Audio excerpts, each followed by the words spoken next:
Module 5. Models of the change process. In this module, we will look at 3 models of the change process, coming from Lewin, Kotter and Schein. There are 3 models of the change process. Lewin's 3-stage model, showing how collective mindsets are broken down to enable change. Kotter's 8-step model, showing a roadmap for change based on common errors made by organizations. Schein's systems thinking model, showing how profound change can be achieved through learning. Lewin's 3-step model. In the mid-20th century, social psychologist Kurt Lewin first described the process of individual change as unfreezing. When inertia is overcome and existing habits and mindsets are broken down. Change. A period of confusion as old ways of being are challenged, but as yet the future way of being is not clear. Refreezing. When new mindsets and habits are formed and become established, and a degree of psychological comfort is restored. Lewin extended this deceptively simple model to describe groups in change. He recognized that the collective mindsets and practices of a group must be broken down before a change can occur, and that subsequently effort is needed to consolidate the group's new mindset and practices. Unfreeze.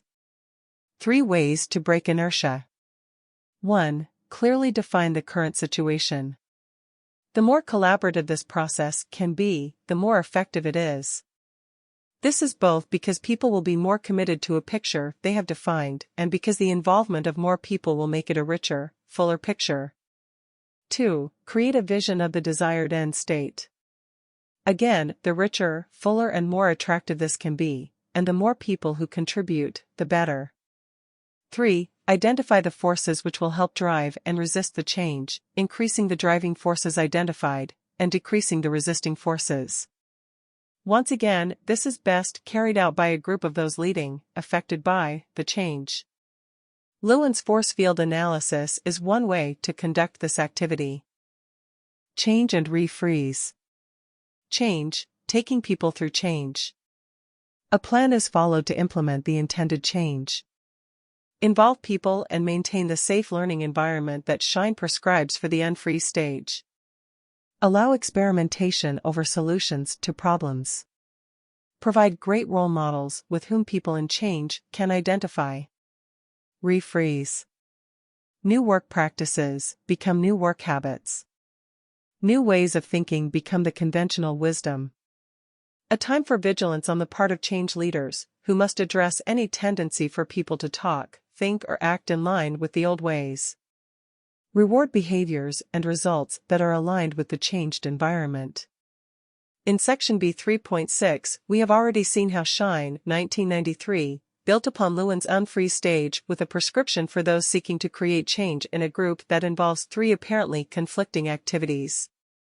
Disconfirmation. Creation of guilt or anxiety.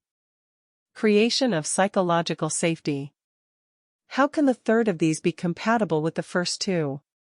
The first 2 relate to survival anxiety, which is needed to unfreeze. The third is about reducing learning anxiety, creating safety to learn. Planning and leading organizational change. Kotter's 8-step model identifies 8 common errors that organizations make when trying to undertake major changes. 1. Establishing a sense of urgency. Kotter identifies sources of complacency and ways to raise the sense of urgency, but is clear that this stage is not complete until a majority of employees, perhaps 75% of managers overall, and virtually all of the top executives, believe that change is absolutely essential. 2. Creating the guiding coalition. The change-leading coalition needs to be characterized by trust and a common goal, and must contain people with strong positional power, appropriate and varied expertise, credibility across the organization and effective leadership. 3. Developing a vision and a strategy. The vision needs to be something that people can really imagine, and should offer positive outcomes for the organization's key stakeholders. Combining both head and heart, vision is created by teams. 4. Communicating the change vision. The vision needs to be communicated in clear, direct language, using verbal images and analogies. It needs to be repeated frequently through many channels, including opportunities for discussion and feedback. 5. Empowering employees for broad-based action. Major change needs the willing effort of a wide range of employees who really feel that they can make a difference. Employees can be set free to make that difference by ensuring that the organization supports employee action, providing appropriate training to encourage it, and removing or sidelining managers who might get in the way. 6. Generating short-term wins. Short-term wins provide a boost to the change initiative. They help minimize negativity and promote support for the change. They also provide opportunities to recognize individuals who deserve credit for contributing to the change thus far. 7. Consolidating gains and producing more change. There is always a pressure to revert to the old ways. Sustaining and embedding change requires ongoing effort over a long period. Kotter emphasizes the importance of continued clear leadership and direction from the top, and of good project and program management disciplines throughout. 8. Anchoring new approaches in the culture. It has been said that culture eats strategy for breakfast, and it sometimes eats change as a second course. It is the nature of culture to be mostly unconscious and deeply embedded over a long period. Even apparently successful change programs can be eaten over the years if the organization's culture is not aligned with them. It is vital to identify aspects of old culture that threaten the change and to address them through highlighting the positive outcomes of the change. There are many forms of organization, and some are more change-friendly than others. A tall, traditional family tree hierarchy is, as Kotter points out, optimized to deliver business as usual. However, it frequently makes any change more difficult. Managers at many levels all want to be involved and have their say. A change initiative can easily run out of energy before it gets final approval at the right level. By contrast, a part of the organization that is composed of largely autonomous, self-directed teams is likely to generate a great deal of change.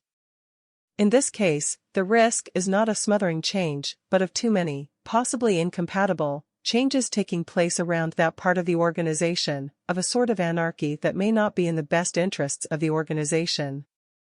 The challenge is to keep an organization change-ready whilst retaining the stability to do its business effectively. Kotter recognizes that an organization's traditional structure and processes are designed to achieve best results for its day-to-day work. They are not designed to deal with the constant stream of changes that large organizations need in order to deal with increasing complexity. Kotter, 2012b. He proposes a second, strategic operating system to work alongside the business-as-usual one. This second system is designed to be agile, making use of a network structure to monitor every aspect of the organization's internal and external world. It identifies, initiates and implements changes, constantly reviewing and maintaining the organization's strategy and direction. This is not a freeze-unfreeze-refreeze concept, because there is no strategic steady state to refreeze. In this kind of organization, Kotter's guiding coalition is reconceived as the owners of this strategic operating system, identifying big opportunities for the organization. For each such opportunity, the strategic coalition creates a sense of urgency around it. They apply his other 7 steps, which are reconceived as accelerator processes, engaging volunteer change agents from around the organization to make the initiative happen.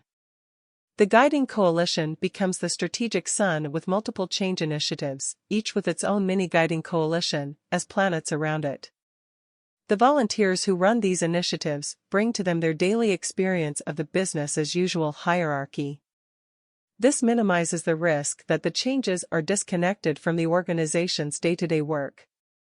This bold concept deliberately builds into the organization structure a set of processes that can act as reinforcing loops for any change that may be needed. It shows one way in which the organization structure can be configured to create agility and change readiness. Of course, to implement such an approach will itself entail a significant change process. Peter Senge became known for his work on the learning organization, particularly through his book, The Fifth Discipline, upon which his further writings have been built. The fifth discipline to which the book title refers is systems thinking, which addresses some of the difficult-to-explain phenomena we see in organizations and in change processes. Schein writes about what he terms profound change in organizations. He uses biological and ecological metaphors to describe the processes that limit organizational growth and the implementation of proposed changes. Quoting Schein, "To understand why sustaining significant change is so elusive, we need to think less like managers and more like biologists. All growth processes in nature arise out of the interplay between reinforcing growth processes and limiting processes. The seed contains the possibility for a tree, but it realizes that possibility through an emergent reinforcing growth process. The seed sends out small feelers. These primitive roots draw on water and nutrients, leading to further expansion, more water, nutrients, and so on. The initial growth process is underway. But how far it progresses depends on a host of limits: water, nutrients in the soil, space for the roots to expand, warmth.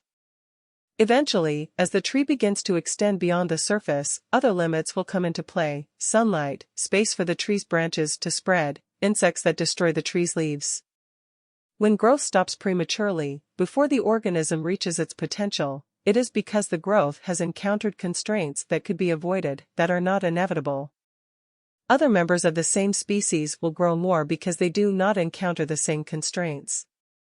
Any particular limit mentioned above, not enough water, nutrients, or space for the root system, could potentially keep the seed from growing. To understand how profound change can be nurtured and sustained requires us to understand the many self-reinforcing growth processes which will support and enable change, and the limiting processes which, if not addressed, will stunt or kill it.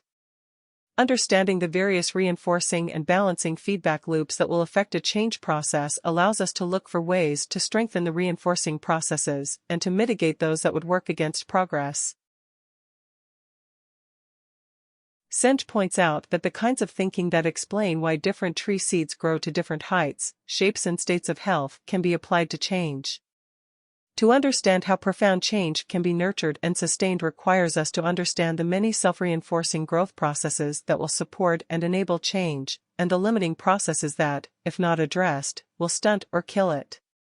A self-reinforcing process is a positive feedback loop or virtuous circle. A limiting process is a negative feedback loop or vicious circle. Chapter 11, Section A2 illustrates these in the context of sustaining change. Understanding the various reinforcing and balancing feedback loops that will affect a change process allows us to look for ways to strengthen the reinforcing processes and to mitigate those that would work against progress. Perhaps some of the constraints can be lifted, too. For example, limited working hours could be overcome with more people committed to the change program. Schein and his co-authors describe with great clarity the challenges of initiating change, of sustaining the transformation, and of redesigning and rethinking the organization. 3 change challenges. 1. Initiating change. People feeling they do not have enough time. People finding insufficient coaching and support. People unable to see the relevance of the change.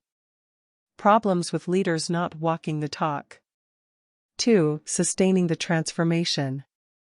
Anxieties about job security, learning, trusting others in new situations, and loss of control. How to measure change, the tension between measurement as learning and as assessment.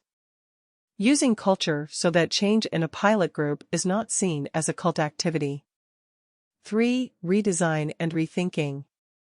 Governance as control, or as direction setting. Spreading new practices effectively.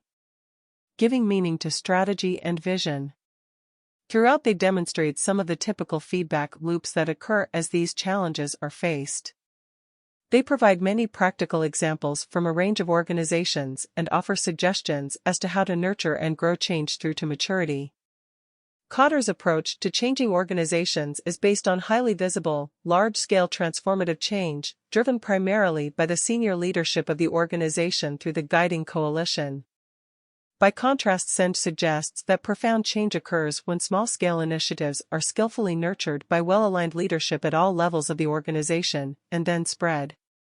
His thinking is closest to the organism, culture and flux and transformation metaphors discussed in section C1. End of module. In this module, we have looked in depth at 3 models for organizational change. Firstly, Lewin's 3-stage model, showing how collective mindsets are broken down to enable change and how he describes the process of individual change as being on of unfreezing, changing and refreezing. Next we looked at Kotter's 8-step model, showing a roadmap for change based on common errors made by organizations. And finally we looked at Schein's systems thinking model, showing how profound change can be achieved through learning.